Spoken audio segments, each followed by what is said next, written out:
नमस्कार, बुलेटिन में आपका स्वागत है। आपके साथ मैं दीपेश बरगले। चलिए खबरों की शुरुआत करते हैं और सबसे पहले बात छत्तीसगढ़ में लगातार हो रही भारी बारिश की। प्रदेश में भारी बारिश को लेकर चेतावनी भी जारी कर दी गई है। प्रदेश के कई जिलों में भारी बारिश हो सकती है।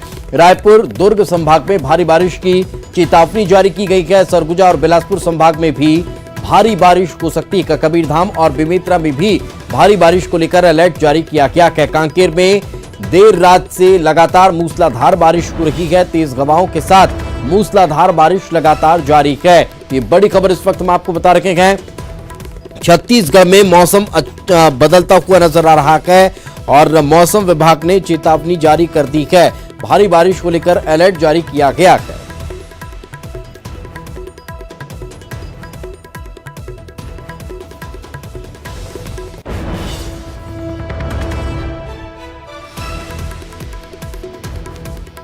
तो कांकेर, बालोद और धमतरी में भारी बारिश लगातार जारी है। बीती रात से ही लगातार बारिश हो रही है। बारिश और आंधी से कई जगहों पर पेड़ टूट चुके हैं। बालोद जिला मुख्यालय सहित कई गांव में ब्लैकआउट की स्थिति है। कांकेर के सभी हिस्सों में भारी बारिश हो रही है। नदी नालों में लगातार जलस्तर बढ़ रहा है। 23 जून तक बस्तर जोन में भारी बारिश की संभावना जताई जा रही है।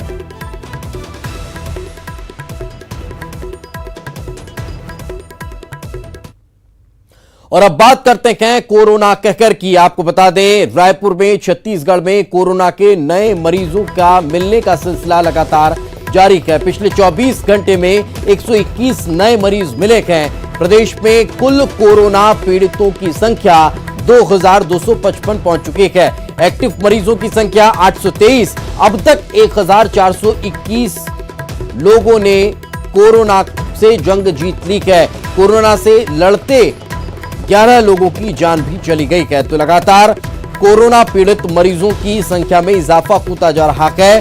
तो साथ ही साथ कोरोना को मात देने वाले मरीजों की संख्या भी बढ़ रही है।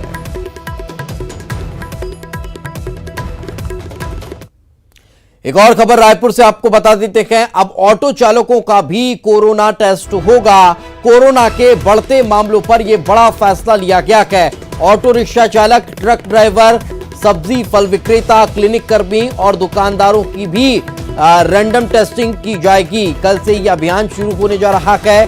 डोर टू डोर सर्वे किया जाएगा। प्रशासन ने हेल्थ चार्ट बना लिया है। नगर निगम की team door to door survey करेगी। प्रशासनिक अधिकारी उसमें मौजूद रहेंगे। महिला बाल विकास विभाग की टीम भी शामिल इसमें रहने वाली है।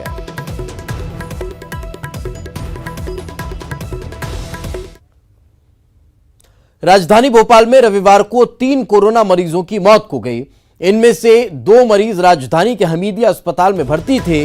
मरने वालों में एक 63 साल और एक 51 साल की महिला थी। वहीं कोलार में 45 साल के कोरोना मरीज की मौत हुई है, जिसका इलाज निजी अस्पताल में चल रहा था। मध्य प्रदेश में अब तक 11,905 कोरोना मरीज मिल चुके हैं। 8,961 मरीज स्वस्थ भी हुए हैं। 503 कोरोना मरीजों की मौत हो गई।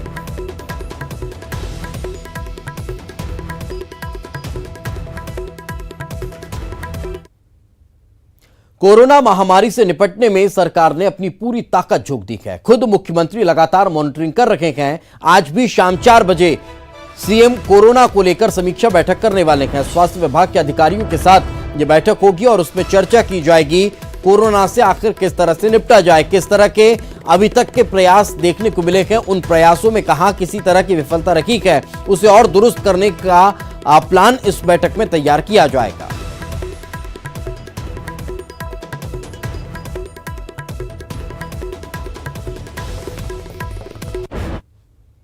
तो वहीं इंदौर में कोरोना के लगातार नए मरीजों के मिलने का सिलसिला जारी है। 44 नए मामले पिछले 24 घंटे में सामने आए हैं। कुल मरीजों की संख्या इन 44 मरीजों को मिलाने के बाद 4,373 हो जाती है। अब तक 3,235 मरीज स्वस्थ हो चुके हैं। लेकिन एक्टिव मरीजों की संख्या का अगर जिक्र किया जाए तो 937 है। कोरोना से अब तक 201 कोरोना पीड़ितों की मौत का मामला भी सामने आ रहा है। इलाके अलग अलग अब नए सामने आ रखे हैं, जहां से कोरोना पीड़ित कोरोना पॉजिटिव मरीजों की संख्या में इजाफा हो रहा है। जहां एक तरफ लगातार इंदौर में आंकड़े बढ़ते जा रहे हैं, लेकिन उसके बाद भी स्वास्थ्य महकमा लापरवाही बरतता हुआ दिखाई दे रहा है। स्वास्थ्य विभाग ने निजी अस्पताल को नोटिस थमाया है, जो कोविड संक्रमित अकाउंटेंट का इलाज कर रहा था। अस्पताल रेड कैटेगरी में न होने के बाद भी यहां इलाज कर रहा था, और हालत जब बिगड़ी तो फिर हालात बिगड़ने पर अरविंदो अस्पताल में मरीज को एडमिट कराया गया, लेकिन इलाज के दौरान मरीज की मौत हो गई। अब 3 दिन में जवाब तलब किया गया है, 3 दिन के अंदर जवाब देना होगा।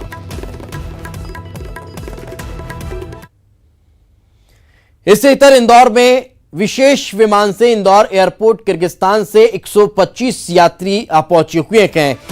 किर्गिस्तान में फंसे हुए 125 यात्रियों को विशेष विमान लेकर इंदौर पहुंचा है, जहां वंदे भारत मिशन के तहत लाए गए लोगों को अब टेस्टिंग की गई, उनकी स्क्रीनिंग की गई, और अब उन्हें क्वारंटीन सेंटर भेजा गया है, जहां उन्हें क्वारंटीन किया जाएगा।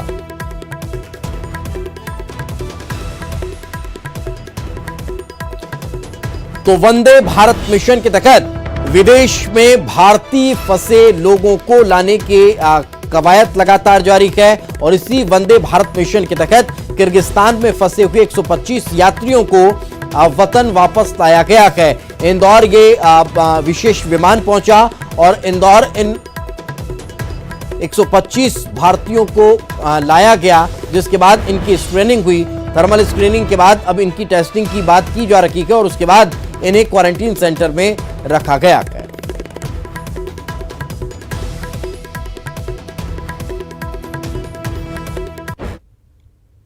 पेट्रोल डीजल के बढ़ते दामों को लेकर कांग्रेस ने बीजेपी पर निशाना साधा है। पूर्व मंत्री जीतू पटवारी ने पेट्रोल और डीजल के दाम बढ़ने को आम जनता पर यातना बताया है। जीतू पटवारी ने तंज कसते हुए कहा, पेट्रोल डीजल के बढ़ते दाम केंद्र सरकार के आत्मनिर्भर अभियान का हिस्सा है।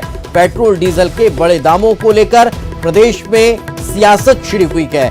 कांग्रेस के आरोपों पर बीजेपी ने पलटवार किया है। बीजेपी प्रवक्ता रजनीश अग्रवाल ने कहा, पेट्रोलियम कंपनियों ने दाम बढ़ाए हैं। डीजल और पेट्रोल के दाम पेट्रोलियम कंपनियां बढ़ा रखी हैं। कांग्रेस ने सत्ता में आने के बाद ही सरचार्ज लगाकर पेट्रोल डीजल का दाम बढ़ा दिया था, महंगा कर दिया था। कांग्रेस के आरोपों को उन्होंने चाइना आयातित बताया है।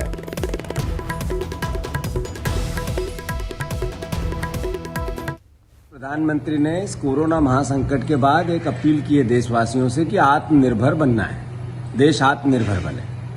लगभग पिछले 16 दिन में 10 रुपया पेट्रोल पे और 10 रुपया डीजल पे लगभग बढ़ गया है। रोज हम सोते हैं तब भाव कुछ और होते हैं, जब हम जागते हैं तब भाव कुछ और होते हैं। मैं मानता हूँ इससे अच्छी आत्मनिर्भरता कुछ नहीं हो सकती कि रात को पेट्रोल हम खरीदें, डीजल खरीदें और सुबह बेच दें, तो रोज बड़े हुए दाम मिलेंगे। देशवासियों समझो, जागो, और चूंकि लॉकडाउन का ये पीरियड है, इसमें स्वस्थ रहो। आप पर जो ये सरकार की यातनाएं हैं वो जारी है, वो चाहे केंद्र सरकार की हो, चाहे हमारे शिवराज सिंह चौहान साहब की।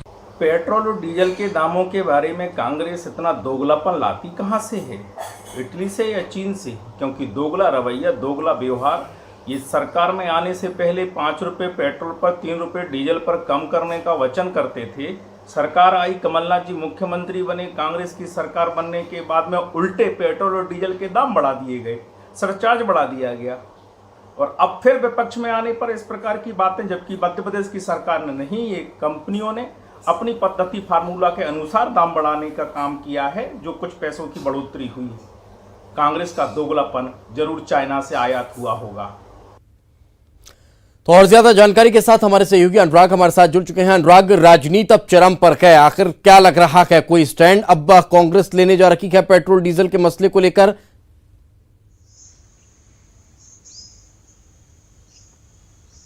बिल्कुल, देखिए लगातार 16वां दिन है जब पेट्रोल और डीजल के दामों में इजाफा किया गया है और बीते 15 से 16 दिन के अंदर 10 से 12 रुपए का ये इजाफा हुआ है और इसी मामले को लेकर कांग्रेस ने अब बड़ा मुद्दा बनाना शुरू कर दिया है। सोशल मीडिया के जरिए कैंपेनिंग कांग्रेस की तरफ से शुरू की गई है पेट्रोल और डीजल को लेकर, लेकिन अब इस पूरे मामले को लेकर सियासत भी तेज हो गई है। आज पूर्व मंत्री जीतू पटवारी का भी बयान निकल कर आया और उन्होंने कहा कि आत्मनिर्भर बनाने की तरफ एक कोशिश है। पेट्रोल और डीजल के दामों में हर दिन इजाफा किया जा रहा है ताकि लोग एक दिन पहले पेट्रोल डीजल खरीद लें और दूसरे दिन उसको ऊंचे दामों पर बेच दें। तो कुल मिलाकर कांग्रेस ने अब इस पूरे मामले को लेकर सरकार की घेराबंदी करना शुरू कर दिया है, क्योंकि पेट्रोल और डीजल के दामों में यदि इजाफे की हम बात करें तो 87.19 प्रति लीटर पहुंच गया है, जो कि 10-15 दिन पहले तक 78 रुपए के लगभग था और इसी तरीके से डीजल के दाम भी 78 रुपए को पार कर गए। तो ऐसे में पेट्रोल और डीजल का असर अब ट्रांसपोर्ट व्यवस्था पर भी पड़ना तय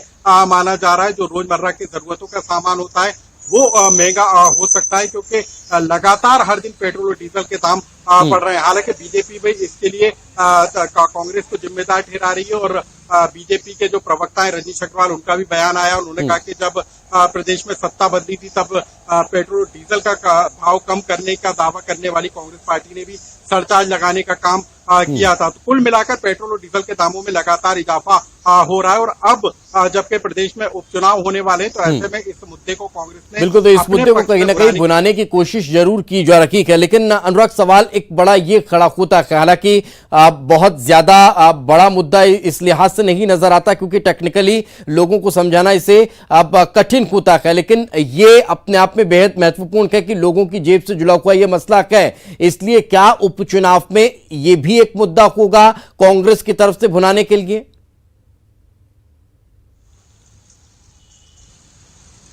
बिल्कुल, देखिए कांग्रेस लगातार इस बात का आरोप भी लगा रही है कि लॉकडाउन के दौरान न सिर्फ अर्थव्यवस्था बिगड़ी है बल्कि लोगों के रोजगार पर भी असर पड़ा है और ऐसे में यदि पेट्रोल और डीजल के दाम बढ़ाए जाते हैं तो निश्चित तौर पर आम लोगों पर इसका बड़ा असर होगा। साथ में रखें, हमारे साथ भूपेंद्र गुप्ता साहब जुड़ चुके हैं, कांग्रेस प्रवक्ता हैं। भूपेंद्र जी, बहुत बहुत स्वागत है। लगातार पेट्रोल डीजल के दाम बढ़ रहे हैं, 16वां दिन था जब एक बार फिर पेट्रोल डीजल के दामों में इजाफा हुआ है। कांग्रेस अब क्या कदम उठाने जा रही है?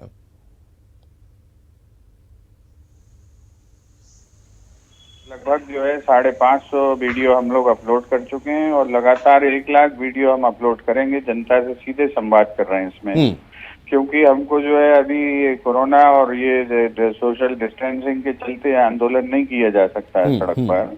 जैसे ये परिस्थितियां अनुकूल होंगी हम सड़क पर भी उतरेंगे। आज पूरी दुनिया में जो है पेट्रोल की कीमतें स्थिर हैं, सारे पड़ोस में स्थिर हैं। केवल भारत में इसको जो है मुनाफाखोरी और लूटखोरी का वो बना लिया गया है।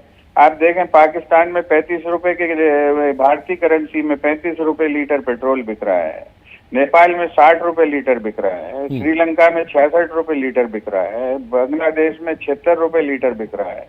भारत में आग लगी हुई है। आखिर जो है ये मुनाफाखोरी करने के पीछे कारण क्या है? सब जगह कोरोना का कहर है, ऐसा तो नहीं अकेले भारत में ये कहर चल रहा है। तो ये जो आधार बनाकर आप अपनी जनता को ऊपर ये जो जजिया कर ठोक रहे हैं और हर तरफ से निचोड़ने की कोशिश भारत को की जनता को की जा रही है। आज बेरोजगारी जो है, आज 15 से 20 करोड़ लोग बेरोजगार हो गए हैं। आप उनको पेट्रोल की अगर नौकरी ढूंढने के लिए नहीं तो भूपेंद्र जी, अगर ये कहकर अपनी बात को समाप्त कर लिया जाता है कि अब पेट्रोलियम कंपनियां अपने स्तर पर ये रेट बढ़ा रखी गए, तब फिर कांग्रेस क्या कहेगी? कोई रेट नहीं बढ़ा रही है। आपने एक्साइज ड्यूटी बढ़ा दी इसलिए रेट बढ़ रहे हैं। 9 से 10 बार एक्साइज ड्यूटी सेंट्रल गवर्नमेंट ने बढ़ाई है। मध्य प्रदेश सरकार ने 1 रुपए का एडिशनल टैक्स लगाया। ये क्या पेट्रोलियम कंपनी के कहने पे लगाया? ये सरकारों ने इसको अपनी जो है फंडिंग का एक सहारा बना लिया है और पूरा पैसा फिर भ्रष्टाचार में खर्च होता है। जी, चलिए भूपेंद्र जी, जवाब ले लेते हैं आपके इस सवाल का। आशीष अग्रवाल जी हमारे साथ जुड़ चुके हैं, बीजेपी प्रवक्ता। आशीष जी, आपका भी बहुत बहुत स्वागत है। और लगातार जब पेट्रोल डीजल के दामों में इजाफा होता है तो फिर सवाल खड़ा होता है कि आखिर क्यों आम जनता के साथ छलावा हो रहा है? देखिए, जब मैं अपने कांग्रेसी मित्र को सुन रहा था तो गैर तथ्यात्मक और हल्के शब्दों का उपयोग करके हम क्या हासिल करेंगे? 15 माह कमलनाथ जी की सरकार मध्य प्रदेश में थी। इन्होंने आने से पहले वादा किया था कि ये पेट्रोल डीजल का जो रेट है वो कम करेंगे। क्या ये कर पाए? तो हमें सच्चाई स्वीकारनी चाहिए कि पेट्रोल डीजल के कर में जो एक बड़ा पोर्शन होता है वो स्टेट्स का होता है। क्या महाराष्ट्र में पेट्रोल डीजल का रेट कम है? क्या राजस्थान में पेट्रोल डीजल का रेट कम है? तो कांग्रेस ही मध्य प्रदेश में इस तरीके की भ्रम फैलाने वाली बातें तो फिर हम मध्य प्रदेश में शायद इनसे और ज्यादा मात्रा में बेच सकते हैं ना, इनसे और ज्यादा चार्जेस लगाकर बेच सकते हैं। दीपेश जी सुनिए ना, विषय मेरा सिर्फ इतना है कि पेट्रोल डीजल पर टैक्स एक आपकी इकोनॉमिक नीड है, जो आपको जितनी भी जन सरोकार की चीजें हैं वो इस माध्यम से की जाती है। और खासकर मध्य प्रदेश सरकार की दो ही मुख्य रेवेन्यू इनकम है, एक एक्साइज और एक पेट्रोल डीजल पे आने वाला जीएसटी, चाहे वो भारतीय जनता पार्टी की सरकार हो या कांग्रेस। तो कोई तो फॉर्मूला होगा ना सर, जब चाहे हम जनता पर बोझ डाल सकते हैं, इसका कोई फॉर्मूला तय नहीं हो सकता है। जवाब जरूर ले लीजिएगा दीपेश जी, ये पूरे पैन इंडिया स्थिति है, ये मध्य प्रदेश की स्थिति नहीं है। मैं तो मेरे कांग्रेसी मित्रों से कहता हूं। नहीं तो फिर मेरा सवाल यही तो है आशीष जी कि अगर सेंट्रल स्तर पर जब लगातार ये बात होती है कि तेल कंपनियां अपने स्तर पर रेट बढ़ा देती है, जब इंटरनेशनल लेवल पर फ्लक्चुएशन होता है, तो फिर पेट्रोल डीजल के दाम हर दिन हमें बढ़ते और घटते हुए नजर आ सकते हैं। तब फिर सवाल ये कि क्यों आखिर उन पर कंट्रोल नहीं है? देखिए दीपेश जी, पेट्रोल डीजल का रेट दो तरह से होता है, एक तो जो स्टेट और सेंट्रल के टैक्सेस हैं, और उसके अलावा जो क्रूड का रेट बढ़ता घटता है। जब जीएसटी को की काउंसिल की मीटिंग होती है, मुझे एक भी आप कांग्रेस के राज्य का मुख्यमंत्री बताते हैं जिसने ये कहा हो कि वो जीएसटी को पेट्रोल डीजल को जीएसटी के अंदर। लगातार सवाल होते हैं, लगातार इस बात की मांग की जा रही है, लेकिन अभी तक नहीं हो पा रहा है। खैर, समय का अभाव है। बहुत बहुत शुक्रिया आप दोनों का हमारे साथ चर्चा में जुड़ने के लिए। अनुराग हमारे सहयोगी हमारे साथ बने हुए हैं। अनुराग, आप लगातार बने रहे, आगे भी आपसे चर्चा करेंगे। आगे बढ़ते हैं खबर भोपाल से। आज से वन विहार के दरवाजे पर्यटकों के लिए खोले जा रखे हैं। अब वन विहार भी अनलॉक होने के लिए अब कहीं ना कहीं अग्रसर होता नजर आ रहा है। ये बड़ी खबर हम आपको बता देते हैं। आज से वन विहार के दरवाजे खोल दिए जा रहे हैं, अनलॉक किया जा रहा है। वन विहार भी अब पर्यटकों के लिए खोला जा रहा है। आपको ये जानकारी दे दें, गेट पर थर्मल स्क्रीनिंग होगी।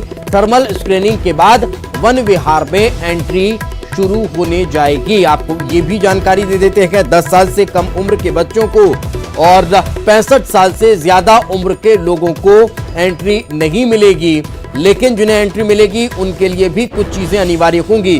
थर्मल स्क्रीनिंग आपकी गेट पर होगी, आपको मास्क अनिवार्य रूप से लगाना होगा, तब जाकर आप वन विहार का जो है दीदार कर सकते हैं, पर्यटन कर सकते हैं।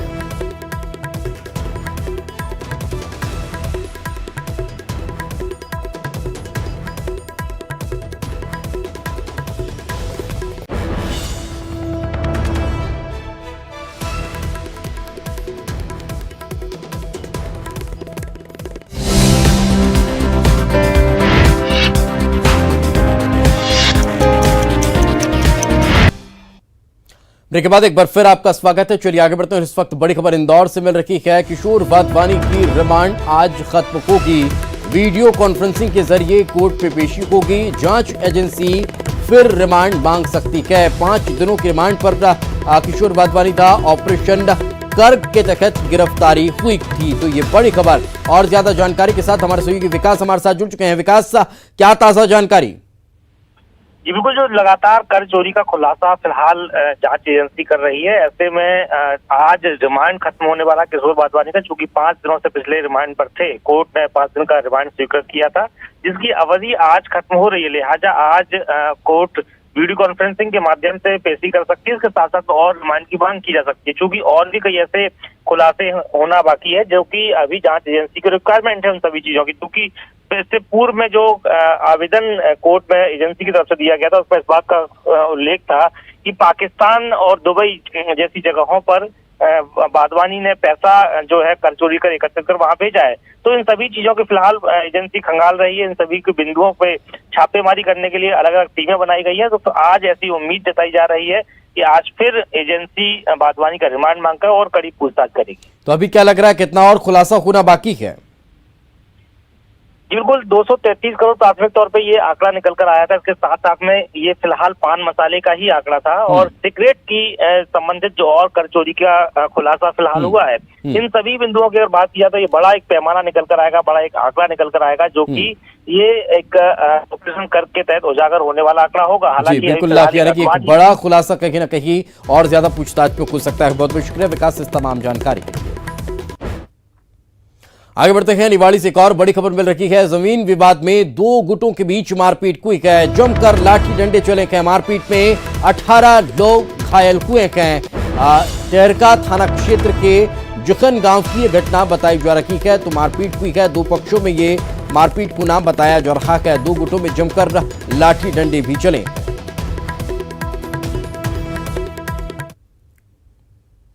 प्रदेश के गृह और स्वास्थ्य मंत्री डॉक्टर नरोत्तम मिश्रा एक बार फिर ग्वालियर पहुंचे, जहां उन्होंने पूर्व मंत्री लाल सिंह आर्य से डीडी नगर स्थित उनके निवास पर मुलाकात की। डॉक्टर नरोत्तम मिश्रा और लाल सिंह आर्य के बीच बंद कमरे में बातचीत हुई। आपको ये भी बता दें कि इस महीने में यह तीसरी बार है जब नरोत्तम मिश्रा ने स्थानीय नेताओं से मुलाकात कर उनकी नाराजगी और शंकाओं का समाधान करने का प्रयास किया।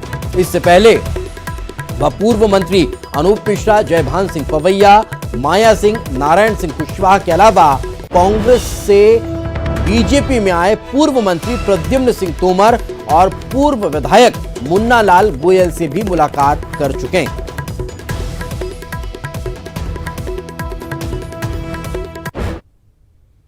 ग्वालियर पहुंचे गृह मंत्री नरोत्तम मिश्रा ने पूर्व सीएम कमलनाथ पर तंज कसा है।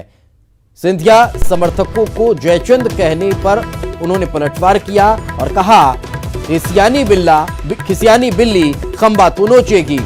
कमलनाथ मैनेजमेंट गुरु कहलाते थे, मैनेजमेंट फेल हो गया, सरकार चला नहीं पाए, घर में फूट हो गई, अब कांग्रेस के पास कहने के लिए कुछ नहीं बचा है। यानी बिल्ली खम्मा तो नोचेगी। मैनेजमेंट गुरु कहलाते थे, मैनेजमेंट फेल हो गया, सरकार चला नहीं पाई, उनके अपने घर में फूट हो गई, अपने परिवार को नहीं संभाल पाए, अपनी पार्टी को नहीं संभाल पाए। अब क्या कहेंगे इसके अलावा? बिजली को लेकर मध्य प्रदेश में सियासत चरम पर थी, लेकिन शिवराज सिंह चौहान बिजली उपभोक्ताओं के साथ चर्चा करने वाले हैं। वीडियो कॉन्फ्रेंसिंग के जरिए सीएम बिजली उपभोक्ताओं से बातचीत करेंगे और लॉकडाउन में बिजली बिलों में जो राहत 97 लाख से ज्यादा उपभोक्ताओं को मिली है, उसको लेकर वे चर्चा करने वाले हैं। 623 करोड़ रुपए से ज्यादा की राहत देने का दावा सरकार ने किया है और उपभोक्ताओं को इसका कितना लाभ हुआ या नहीं हुआ, उसको लेकर वे वीडियो कॉन्फ्रेंसिंग के जरिए उपभोक्ताओं से बातचीत करने वाले हैं।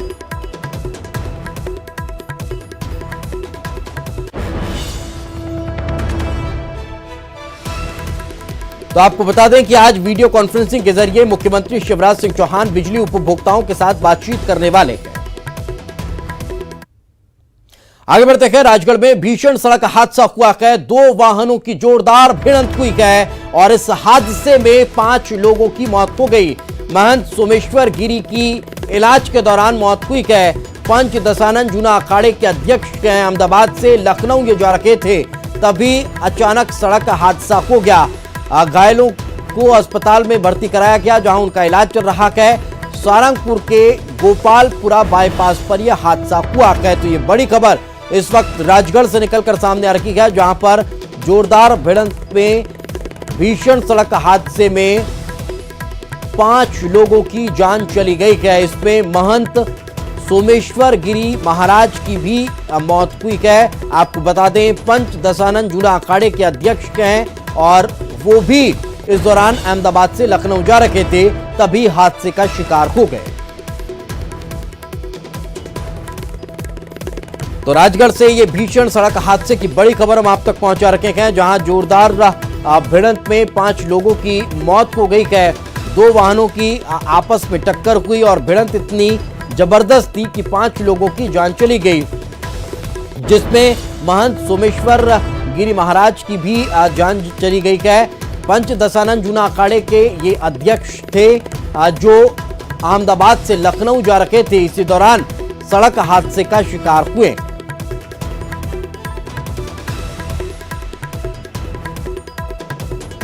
तो राजगढ़ से ये बड़ी खबर हम आपको बता रखे हैं। सारंगपुर के गोपालपुरा बाईपास के पास यह हादसा हुआ और इस हादसे में 5 लोगों की जान चली गई। दर्दनाक हादसा हुआ और इस दर्दनाक हादसे में 5 लोगों की जान चली गई। तो बड़ी खबर इस वक्त निकलकर सामने आ रही है राजगढ़ से, जहां सड़क हादसे में 5 लोगों की जान चली गई है। बाईपास पर यह हादसा हुआ है। गोपालपुरा बाईपास पर यह हादसा होना बताया जा रहा है। और इस हादसे में पंच दशानंद जूना अखाड़े के अध्यक्ष महंत सोमेश्वर गिरी महाराज की भी मौत हुई है। तो ये बड़ी खबर इस वक्त निकलकर सामने आ रही है और ज्यादा जानकारी के साथ हमारे सहयोगी विकास दीक्षित हमारे साथ जुड़ चुके हैं। विकास, क्या ताजा जानकारी, कैसे अचानक यह हादसा हो गया? दीपेश, ये हादसा आज सुबह 7 बजे का बताया जा रहा है। बेहद गंभीर जो सड़क हादसा हुआ उसमें 5 लोगों की दर्दनाक मौत हो गई है। बताया जा रहा है कि गुना से एक इंदौर की तरफ जब वाहन जा रहा था, वहीं सामने से दूसरी ओर से जब दूसरा वाहन अहमदाबाद से लखनऊ की तरफ जा रहा था तो आमने सामने दोनों वाहनों की भिड़ंत हुई है। इसमें एक परिवार की तरफ से 4 लोगों की और दूसरे जो वाहन में सवार थे महंत और उनके अखाड़े के लोग, उसमें एक महंत सोमेश्वर गिरी, उनकी भी मौत हो गई है। तो कुल मिलाकर अब तक 5 जो आंकड़ा है वो 5 लोगों की मौत तक पहुंच चुका है। वहीं जो थाना प्रभारी बताए जा रहे हैं सहारनपुर के, उन्होंने खुद भी घटनास्थल पर पहुंचकर घायलों को अस्पताल पहुंचाया, इलाज मुहैया कराया। 4 से 5 लोग घायल बताए जा रहे हैं, लेकिन बेहद जो दर्दनाक और गंभीर सड़क हादसा हुआ वो वाकई में देखने लायक था। विकास, इस हादसे को लेकर कोई कारण स्पष्ट हो पा रखे हैं? नींद की झपकी की वजह से हादसा हुआ, स्पीड बहुत ज्यादा थी, ये कारण हुआ, या फिर कहीं कोई लापरवाही देखने को मिली? दीपेश, जैसा कि ये हादसा जो है नेशनल हाईवे 52 पर हुआ है, सुबह 7 बजे की ये घटना बताई जा रही है। हाईवे जो कि खुद 4 लेन है, आप उससे समझ सकते हैं कि वाहनों की गति काफी ज्यादा होती है। ऐसे में जब सुबह 7 बजे करीब ये हादसा हुआ तो नींद की जो झपकी है वो भी उसका कारण बताया जा रहा है। और नींद का जो कारण है, क्योंकि ड्राइवर्स लगातार गाड़ियां चलाते हैं, वाहन चलाते हैं, ऐसे में तेज गति के वाहन अनियंत्रित हो जाते हैं और जो आमने सामने हादसा हुआ वो निश्चित रूप से कहीं ना कहीं इसी से जुड़ा हुआ है। बिल्कुल। विकास, जो घायल बताए जा रखे हैं उनकी स्थिति कैसी है? घायलों में अभी 2 लोगों की हालत काफी गंभीर बनी हुई है। इसमें एक महिला की भी, जो मैं आपको बताना चाहूंगा, 5 लोगों में एक महिला की भी मौत हुई है। लेकिन जो बाकी के घायल है उन लोगों की स्थिति, उसमें से 2 लोग गंभीर बनी हुई है और बाकी सभी लोगों का भी फिलहाल इलाज दिया जा रहा है। फर्स्ट एड दिया गया, लेकिन अभी इन सभी का इलाज जारी है। चलिए, बिल्कुल विकास, साथ में रहें, आगे भी आपसे चर्चा करेंगे। तो एक बड़ा हादसा हुआ है, वक्त एक छोटे से ब्रेक का है, कहीं मत जाइए, ब्रेक के बाद जल्द हाजिर होंगे।